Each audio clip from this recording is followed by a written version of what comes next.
സൂര്യവംശിനെ കുറിച്ച് നമുക്കിനിപ്പോൾ എന്താ കൂടുതൽ പറയാനില്ല, ഒന്നും പറയാനില്ല. ജസ്റ്റ് ആസ്വദിക്കുക. ആ 15കാരൻ എല്ലാ ബോളർമാരെയും പ്രായഭേദമന്യ വ്യത്യാസമില്ലാതെ എല്ലാ ബോളർമാരെയും അടിച്ച് തകർക്കണത് നമ്മൾ ജസ്റ്റ് ആസ്വദിക്കുക. അത് മാത്രമേ നമുക്ക് ചെയ്യാനായിട്ടുള്ളൂ. അതിപ്പോൾ നിങ്ങൾ ജനറേഷണൽ ബോളർ ആയിക്കോട്ടെ, കൺസിസ്റ്റന്റ് ബോളർ ആയിക്കോട്ടെ, വേൾഡ് നമ്പർ 1 ബോളർ ആയിക്കോട്ടെ, ആര് വന്നാലും സൂര്യവംശിയുടെ മുമ്പിൽ ഒരു ഇതുമില്ല. അതായത് ബോൾ മുന്നിലേക്ക് കണ്ടു കഴിഞ്ഞിട്ടുണ്ടെങ്കിൽ എന്തായാലും അടിക്കുന്നത് തന്നെയാണ് സൂര്യവംശി പറഞ്ഞിട്ടുള്ളത്. ഇന്നലെ കളിക്ക് ശേഷം ജുറലിനോട് ചോദിച്ചപ്പോൾ ജുറൽ പറഞ്ഞത് സൂര്യവംശിയോട് നമുക്ക് കാര്യമായിട്ടൊന്നും പറയേണ്ട ആവശ്യമില്ല, പറയാതിരിക്കുകയാണ് നല്ലത്, അവൻ്റെ ഇഷ്ടത്തിന് തോന്നിയ പോലെ കളിച്ചോട്ടെ എന്നാണ് പറഞ്ഞത്. പക്ഷേ വിക്കറ്റ് നഷ്ടമായപ്പോഴും സൂര്യവംശി പറഞ്ഞിട്ടുണ്ടായിരുന്നത് എനിക്ക് വിക്കറ്റ് നഷ്ടമായാലും വിഷമം ഉണ്ടായിരുന്നു, എനിക്ക് ഇനിയും കൂടുതൽ കളിക്കണം, എനിക്ക് ഇനിയും കൂടുതൽ റൺ എടുക്കണം എന്നാണ്. ഓപ്പോസിറ്റ് ബോളർമാരുടെ ഒരു അവസ്ഥ നിങ്ങളൊന്ന് ആലോചിച്ച് നോക്കി. ഇമാതിരി അടിയും കാര്യങ്ങളൊക്കെ അടിച്ചിട്ട് അവരുടെ കരിയറിൽ തന്നെ അവരിതുപോലെ അടി നേരിട്ടുണ്ടാവാനായിട്ട് സാധ്യത വളരെ കുറവാണ്. നമുക്കറിയാം സച്ചിനും കോഹ്ലി അതുപോലെ ജനറേഷണൽ ടാലൻസുകളൊക്കെ ഒരുപാട് നന്നായി കളിച്ചു വന്നിട്ടുണ്ടായിരുന്നു. ഇപ്പോൾ ഗെയിലും ഒക്കെ കളിച്ചു വന്നിട്ടുണ്ടായിരുന്നു. പക്ഷെ അവരൊക്കെ ഒരു ഏജ് അതായിട്ടുണ്ടായിരുന്നു. സച്ചിൻ യങ് ഏജിൽ കളിച്ചു തുടങ്ങി.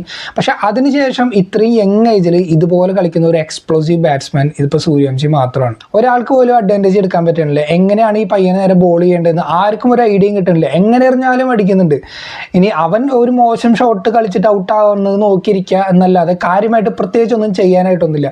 പല തരത്തിലും ബോൾ ചെയ്ത് നോക്കി. ഭുവനേശ്വർ ആണെങ്കിലും പല തരത്തിൽ എറിഞ്ഞു നോക്കി, ഹേസൽവുഡ് ആണെങ്കിലും എറിഞ്ഞു നോക്കി, അഭിനന്ദനൊക്കെ വന്ന് അടികൊണ്ട് ഓടുമായിരുന്നു. അപ്പോൾ ഈ തരത്തിൽ ബാറ്റ് ചെയ്യുന്ന സൂര്യവംശിക്ക് ആർക്കായിരിക്കും ഒരു തടയിടാൻ പറ്റുന്നതെന്ന് നമുക്ക് എന്തായാലും കണ്ടറിയാം. ഇനി ഈ ഒരു സീസൺ ഇങ്ങനെ ലോങ് സീസൺ ഇങ്ങനെ കിടക്കുകയാണ്. എത്രത്തോളം റൺസ് ഇപ്പോൾ 4 കളിയിൽ 200 റൺസോളം ഇപ്പോൾ അടിച്ചെടുത്തിട്ട് ഓറഞ്ച് ക്യാപ്പ് തൻ്റെ തലയിൽ വെച്ചു, അതും 267 സ്ട്രൈക്ക് റേറ്റിൽ. അപ്പോൾ ഇനി കൂടുതൽ ഇനിയിപ്പോൾ ബാക്കി 14 കളിയോളം വരുന്നുണ്ട്. അപ്പോൾ എത്രത്തോളം റൺസ് സൂര്യവംശിക്ക് എടുക്കാൻ പറ്റും എന്നുള്ളതെല്ലാം നമുക്കിനി കണ്ടറിയാം. ഇനി മത്സരത്തിലേക്ക് വരികയാണെന്നുണ്ടെങ്കിൽ മഴ ഈ മത്സരത്തിനും എഫക്ട് ചെയ്തിട്ടുണ്ടായിരുന്നു. പക്ഷേ ഓവറൊന്നും നഷ്ടപ്പെട്ടിട്ടുണ്ടായിരുന്നില്ല. 8:15 കളി സ്റ്റാർട്ട് ചെയ്യാനായിട്ട് പറ്റിയിട്ടുണ്ടായിരുന്നു. പക്ഷേ കളി തുടങ്ങിയപ്പോൾ തന്നെ ആ മഴയുടെ നനഞ്ഞിരിക്കുന്ന ഒരു സിറ്റുവേഷൻ ഭയങ്കര ഒരു ഞെട്ടിക്കുന്ന ഒരു സ്റ്റാർട്ടാണ് RCB കിട്ടിയിട്ടുണ്ടായിരുന്നത്. ഫസ്റ്റ് ബോളിൽ തന്നെ ഫിൽ സാൾട്ടിൻ്റെ വിക്കറ്റ് നഷ്ടപ്പെട്ടു. അതായത് എക്സ്പെക്ട് ചെയ്യാത്ത പോലെയായിരുന്നു ആ ഒരു ബോൾ വന്നിട്ടുണ്ടായിരുന്നത്. ജോഫ്ര ആർച്ചർ ഒരു കിടിലം ബൗൺസർ എറിഞ്ഞപ്പോൾ കാര്യമായിട്ടൊന്നും ഫിൽ സാൾട്ടിന് ചെയ്യാൻ പറ്റില്ല. ഫസ്റ്റ് ബോളിൽ തന്നെ വിക്കറ്റ് നഷ്ടപ്പെട്ടിട്ട് പോകുന്നത് കണ്ടു. പക്ഷെ അതിനുശേഷം ഭയങ്കര ഓപ്പോസിറ്റ് ആയിട്ടാണ് കാര്യങ്ങൾ നടന്നത്. നമ്മൾ വിചാരിച്ച RCB സ്ട്രഗിളിൽ തുടങ്ങുന്നുള്ളൂ. പക്ഷേ സ്ട്രഗിൾ ചെയ്യുന്നുണ്ടായിരുന്നു. ലക്കി അഡ്ജസ്റ്റ് കാര്യങ്ങളൊക്കെ ഉണ്ടായിരുന്നു കോഹ്ലിക്കാണെങ്കിലും പടിക്കലിനാണെങ്കിലും. പക്ഷെ അവരവിടെ നിന്ന് അടിച്ചിട്ട് അവരൊരു 2 ഓവർ 3 ഓവർ കഴിയുമ്പോഴേക്കും 45 റൺസ് സ്കോർ ബോർഡിൽ ചേർത്തിട്ടുണ്ടായിരുന്നു. പക്ഷേ ജോഫ്ര ആർച്ചർ 3ാമത്തെ ഓവർ എറിയാനായിട്ട് വന്നിട്ട് പടിക്കലിൻ്റെ വിക്കറ്റ് കൂടി എടുത്തു. അങ്ങനെ 3 ഓവർ കഴിയുമ്പോൾ 45 റൺസ് അവർ സ്കോർ ചെയ്തിട്ടുണ്ടായിരുന്നു. പക്ഷേ 2 വിക്കറ്റ് പോയിട്ടുണ്ടായിരുന്നു. അതിനുശേഷം പട്ടിദാർ വന്നു. കോഹ്ലിയും പട്ടിദാറും കൂടിയിട്ട് ആ ഇന്നിങ്സ് പതുക്കൊന്ന് മുന്നോട്ട് കൊണ്ടുപോകുമ്പോൾ തന്നെ അവിടെ പരാഗ് കറക്റ്റായിട്ട് ബോളിംഗ് ചേഞ്ച് കൊണ്ടുവന്നു ബിഷ്ണുവിനെ കൊണ്ടുവന്നിട്ടുണ്ടായിരുന്നു. അപ്പോൾ റൺ റേറ്റ് ഉയർത്താനായിട്ട് കോഹ്ലി പിന്നെയും അടിച്ച് കളിക്കാനായിട്ട് ശ്രമിച്ചിട്ട് തൻ്റെ വിക്കറ്റ് നഷ്ടപ്പെടുന്നുണ്ടായിരുന്നു. 16 ബോളിൽ 32 റൺസ് കോഹ്ലി അടിച്ചപ്പോൾ അതിൽ 7 ഫോറും കൂടി കോഹ്ലിക്ക് അടിക്കാനായിട്ട് പറ്റുന്നു. 6 ഒന്നും ഈ കളിയിൽ അടിക്കാനായിട്ട് പറ്റില്ല. പിന്നീട് വന്ന കൃണാൽ പാണ്ഡ്യ കുറച്ച് ബുദ്ധിമുട്ടുന്നതായിട്ട് കണ്ട് അദ്ദേഹത്തിന് അധികം അടിക്കാനൊന്നും പറ്റാതെ കയറി വന്ന് അടിച്ചിട്ട് ക്യാച്ച് കൊടുത്തിട്ട് വിക്കറ്റ് കളയുന്നത് കണ്ടു. പിന്നീട് ജിതേഷ് വന്നു. അപ്പോൾ RCB ആരാധകർ വിചാരിക്കുന്നത് ജിതേഷ് വന്നു, ഇനി ജിതേഷും പട്ടിദാറും കൂടിയിട്ട് ഒരു പാർട്ട്ണർഷിപ്പ് ഉണ്ടാക്കുന്നതാണ്. പക്ഷേ അവിടെ കൃത്യമായിട്ട് ബ്രിജേഷ് ശർമ്മ ബോൾ ചെയ്യാൻ വന്നിട്ട് ജിതേഷിൻ്റെ വിക്കറ്റ് എടുക്കുന്ന കണ്ടു. LBW ആവുമായിരുന്നു ഉണ്ടായിരുന്നത്.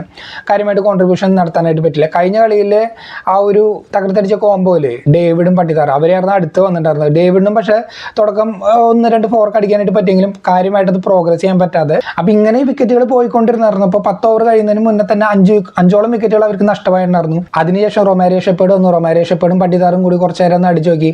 അങ്ങനെ 14 ഓവർ കഴിയുമ്പോൾ 125-ന് 7 എന്നുള്ള രീതിയിൽ RCB വല്ലാണ്ട് സ്ട്രഗിൾ ചെയ്യുന്നുണ്ട്. ഇനിയിപ്പോൾ ആകെ കൂടെ ഇനി അവർക്ക് ഇറങ്ങാനായിട്ടുള്ളത് ബൗളർമാരും കാര്യങ്ങളായിരുന്നു. പക്ഷെ അവരവിടെ ഇമ്പാക്ട് സബ്ബായിട്ട് വെങ്കടേഷ് അയ്യറിനെ കൊണ്ടുവന്നിട്ടുണ്ടായിരുന്നു. വെങ്കടേഷ് അയ്യറിന് ഈ കളിയിൽ ഒരു അവസരം കൊടുത്തു.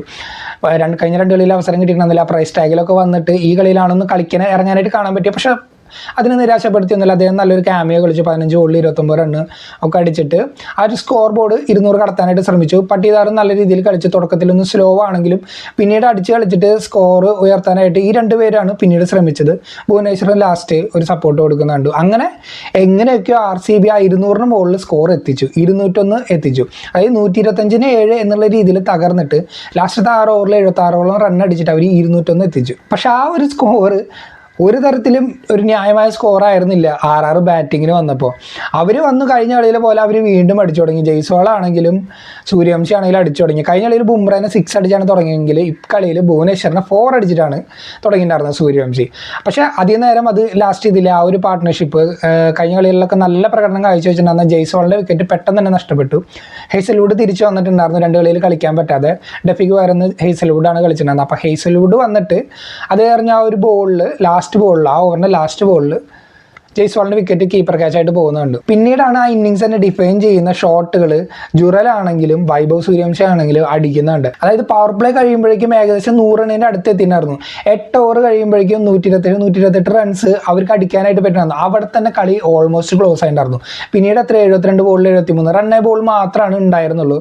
പക്ഷെ അവിടെ വെച്ചിട്ട് സൂര്യവംശിക്ക് വിക്കറ്റ് നഷ്ടപ്പെടുകയാണ്. 26 ബോളിൽ 78 റൺസ്, അത് 7 6ഉം 8 4 അടക്കമാണ് സൂര്യവംശി അടിച്ചിട്ടുണ്ടായിരുന്നത്. അതായത് സൂര്യവംശി അടിച്ച അത്രയും 6 RCBയുടെ എല്ലാ ബാറ്റ്സ്മാൻമാരും കൂടിയിട്ട് അടിച്ചിട്ടുണ്ടായിരുന്നുള്ളൂ. അതുതന്നെയായിരുന്നു ഈ കളിയിലെ പ്രധാന ഡിഫറൻസ്.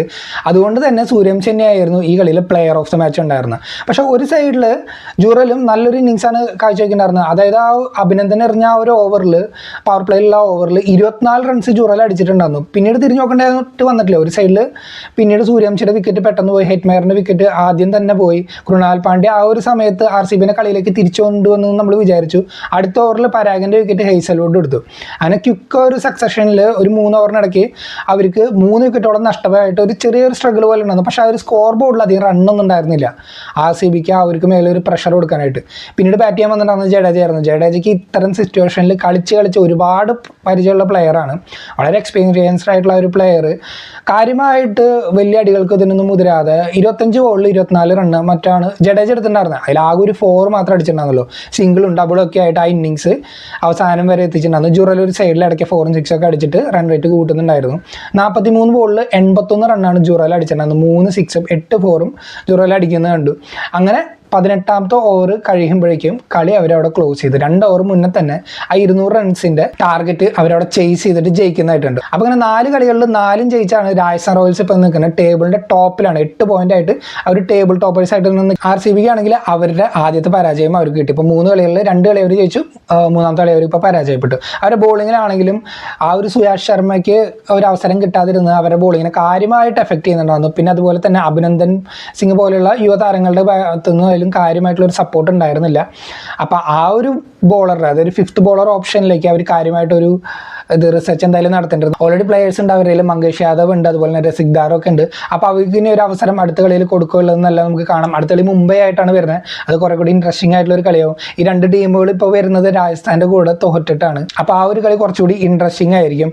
രാജസ്ഥാൻ ഇനി അടുത്ത കളി വരുന്നത് സൺറൈസേഴ്സ് ആയിട്ടാണ്. ഇനി സൺറൈസേഴ്സ് ബോളർമാർ ഏത് രീതിയിലായിരിക്കും ഇവന്മാർ അടിക്കുന്നത് എന്നുള്ളത് നമ്മൾ ഉറ്റുനോക്കിക്കൊണ്ടിരിക്കുകയാണ്.